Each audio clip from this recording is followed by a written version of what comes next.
Today I want to speak to you on the subject, how to grow as a leader. This is a passion in my life, not only that you become a leader, but that you personally grow in your life. And a lot of times when people come to my leadership conferences and they listen to me speak on leadership, they come up to me, and I remember one man in particular, he was in his middle 60s, he came up to me during one of the breaks, and he said, John, he said, man, this stuff you're giving me on leadership, he said, wow, he said, I wish I would have heard you 20 years ago. And when he said that, I looked at him and said, no, you don't. And he said, no. He said, I kid you not. He said, if I could have heard you 20 years ago, he said, my life would have been changed. And I said, no, it wouldn't have. Now, he doesn't think I understand what he says. He said, no, he said, you don't understand. He said, the stuff that you gave today, he said, that's huge. He said, if I would have heard this 20 years ago, he said, I would have been a different man. And I looked at him and I smiled and I said, no, you wouldn't. By this time, he's totally confused and puzzled. And he looked at me and said, well, what do you mean? I said, if you would have heard me 20 years ago, you wouldn't have heard me say these things that I'm saying today. You don't think I came out of mother's womb with this, do you? You see, here's the point. You never stop growing. I never stop growing. What I'm learning today, I'm applying today, but I can promise you, as I go down the road, I plan on learning a lot more. In fact, when I look back at my years of pastoring in San Diego, and if I listen to one of my messages I preached 10 years ago, I mean, I just want to call the people back there on a phone, and I just want them all together in the auditorium, and I just want to make one big public apology. I just want to say, I just heard what I just said 10 years ago, and it was terrible. Let's put it this way. If you can go back and enjoy what you did 10 years ago, you probably didn't do too much. There's a process of growth and development in your life that should always be expanding you. And there are three words. There are three words that determine the growth in your life and in my life. And the first word is choice. This allows me to start growing. The second word is change. This allows me to keep growing. And the third word is climate.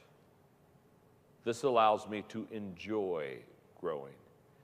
And in this lesson, I want to talk to you about the choices you make, the changes you make, and the climate you create that helps you to grow as a person and as a leader. So let's jump into it. There are 10 choices that are necessary to grow as a leader, all right?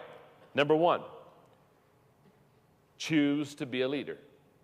Now, the reason I say that is there are a lot of people who don't want to lead. In fact, there are a lot of people who would rather let that responsibility be someone else's. Number two, choose to start growing now. Many people, they'll say, you know what, I think I'm going to do that sometime. I'm going to read that book sometime. I'm going to watch that video sometime. Choose to start growing now, and there are several reasons for it. Let me give you some of them. Letter A, growth is not an automatic process. The reason that you need to choose to grow now is because it doesn't automatically happen to you. It doesn't automatically happen to me. In fact, here, how many of you heard somebody say, one of these days I'm going to do this? How many of you heard that expression? Well, one of these days. You know what I found? I found out that one of these days is usually none of these days. So you choose to start growing now because growth is not an automatic process. It isn't just going to happen automatically to you or to me. Letter B, this decision today will ensure a better tomorrow. The best way to guarantee that your tomorrow is right is do the right thing today. Letter C, it is our responsibility. It's our responsibility to do our own growing. In fact, I love what Warren Bennett said in his book on becoming a leader. Look at what he said. He said, you've got to do your own growing no matter how tall your grandfather is. And letter D, your growth will determine your organization's growth. That's a fact. Your growth will determine the growth of your organization. Grow the organization and not the people. In other words, when you try to grow your company, when you try to grow your business, your department, you try to grow it without growing people, that equals short-term growth. You may spurt, but it'll be short-term. But if you grow the organization and the people, that equals long-term growth. Now watch this. But when you grow the organization and the people and the leaders, it's lifelong growth. Wow, that's huge. In our Enjoy group, we have about 200 employees. And we have 13 mentoring groups in our company. What we have is 13 key leaders in our organization that have a group of people under them, usually 8 to 10, maybe 11 or 12, but in that size. And these 13 key leaders just pour their life into developing and enriching the lives of the other people in our organization. And this whole mentoring process is huge. Now, that's what I'm talking about, the very fact that you're growing and you're growing people around you. In fact, in a little bit, I'm going to talk to you about how to create that growing environment and that climate in your life. Number 3, have a teachable spirit. If you really want to grow yourself, have a teachable spirit. I have a friend that whenever I see her come to any kind of a setting, she always has a tablet with her. And one day I looked at her and I called her by name and I said, "Why do you always have a tablet?" She said, "Because I'm always ready to write down anything that I have never learned before." Number 4, focus on self-development, not self-fulfillment. That's a Fred Smith principle he taught me many, many years ago. Focus on self-development, not self-fulfillment. Let me read it to you. The motive is the difference. Self-fulfillment means doing what I enjoy most and I will receive the most strokes from doing. Self-development means doing what I am talented and uniquely fit to do, and that becomes my responsibility. Let me give you the difference. Self-fulfillment thinks of how something serves me. Self-development thinks of how something helps me to serve others. With self-fulfillment,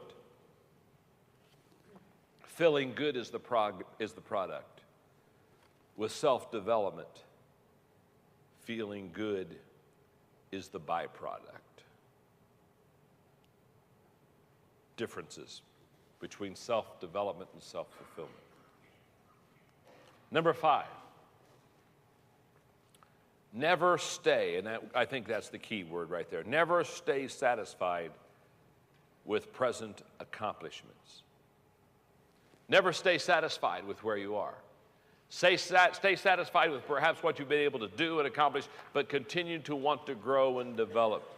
On the next page, David Glass, the Chief Executive Officer of Walmart, when asked what he most admired about the late Sam Walton, who was the founder of Walmart, he went on to note, "There's never been a day in his life since I've known him that he didn't improve in some way."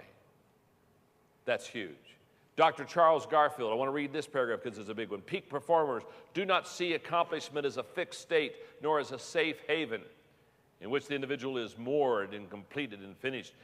Not once have I found a peak performer speak of an end to the challenge, excitement, curiosity, and wonder. Quite the contrary, one of the most engaging characteristics in an infectious talent for moving into the future is an infectious talent for moving in the future, generating new challenges, and living with a sense of more work to be done." Number 6, be a continual learner. We never graduate. In fact, if I stopped right now, and if I came down to where you are and I asked you the question, what are you learning right now? What would you say? In other words, this is not an accident. On Sunday, I'm going to be gone for about a week, and I spent a lot of time in preparing for a trip. And you know what? I spend a very short time in packing the suitcase. That's just clothes. But I spend a long time packing my briefcase. Because in my briefcase, I'm going to put the books I'm going to read, I'm going to put the projects that I'm going to work on. I'm going to be gone for about 6 days, and I have a maximum impact leadership tape I want to work on while I'm gone. And I want to work on my book on the 17 laws of teamwork. I want to work on it while I'm gone. And I have a book on Civil War leaders I want to read. And what I'm saying is, I'm talking about planning ahead and always be in a state of preparedness and growth. My father was huge in this. My dad explained and taught me so much. He said, John, always have a book by the places you like to sit down. Usually I've got about 6 books going at the same time. And I have glasses at every place too. That's an old age deal. And when I sit down, I got my glasses, I got the book. I mean, maybe only for 10 minutes, but just begin to put it, be a continual learner. Number 7, channel your learning to a few major themes. Now, I'm passionate about this. C.S. Lewis said that every person is composed of a few themes. Probably if there's anything I'd like to talk to you about in the growth area with passion and time, this would be the area. But let me give it a shot for a couple of minutes. In other words, what I'm saying to you is you can't grow in every area. I mean, there are people that, they read a little bit of this, read a little bit of that. And the good news is they read a lot, but they're not specific enough to develop. So you have to become strategic in what you read and what you listen to and what you see and how you think. And so, for example, I'm going to the only way I know how to teach this to you, because I'm trying to help as a leader for you to develop and grow, is to share it with you out of my own life. There are 5 major themes in my life where I do my reading and I do my growth and I do my development. Now you have to understand, for me, I'm in the people business. So because I'm in the people business, a lot of my themes deal with people. So let me give you the 5 areas that I really work on in my own growth. Number 1 is relationships, because this determines how I know people. So I learn a lot and read a lot about relationships. Number 2 is attitude, because this determines how well I relate to people. Number 3 is communication. This determines how well I connect and motivate with people. Number 4 in my life is leadership. This determines how well I influence people. And number 5 is personal growth. This determines how long I'm going to be able to do all the above things. Now, these are the 5 themes of my life: relationships, attitude, communication, leadership, and personal growth.